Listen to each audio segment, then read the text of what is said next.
যদি একদিন ঘরে ফিরে দেখেন আপনার প্রিয় বিড়ালটা আর দরজার সামনে বসে নেই, তখন বুঝবেন নীরব ভালোবাসা আসলে কতটা গভীর হতে পারে। বিড়াল নামটা ছোট হলেও এই প্রাণীটার জায়গা অনেক বড়। তারা কথা বলতে পারে না, অভিযোগ করতে পারে না, তবু প্রতিদিন নিঃশব্দে আমাদের পাশে থাকে।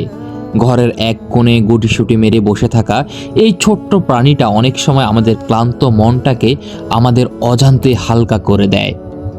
একটা বিড়াল যখন চোখ বন্ধ করে আপনার পাশে ঘুমায়, তখন সে আসলে আপনাকে বিশ্বাস করেছে। যখন সে আপনাকে অনুসরণ করে আপনার ঘরে যায়, তখন সেটা কোনো খাবারের লোভে নয়, ওটা আপনাকে নিজের মানুষ ভেবে নেওয়ার প্রমাণ। অনেকেই বুঝতে পারে না, বিড়ালকে ভালোবাসে না, কিন্তু যারা বিড়ালের সঙ্গে থেকেছে তারাই জানে এই ভালোবাসা শব্দের নয়, অনুভবের। কখনো মন খারাপ থাকলে দেখবেন বিড়ালটা চুপচাপ পাশে এসে বসেছে। কোনো প্রশ্ন নেই, কোনো উপদেশ নেই, শুধু কেবল তার উপস্থিতি। এই নীরব উপস্থিতিটাই অনেক সময় আমাদের বড় সান্ত্বনা হয়ে ওঠে। মানুষের ব্যস্ত জীবন যেখানে সবাই তাড়াহুড়া করতে থাকে, সেখানে একটি বিড়াল ধীরে ধীরে চলতে শেখায়, মুহূর্তটাকে অনুভব করতে শেখায়।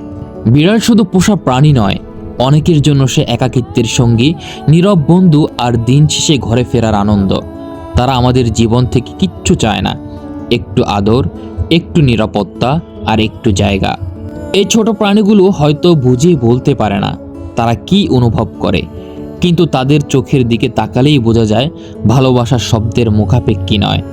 কখনো কখনো সবচেয়ে গভীর সম্পর্কগুলোই সবচেয়ে নীরব হয়।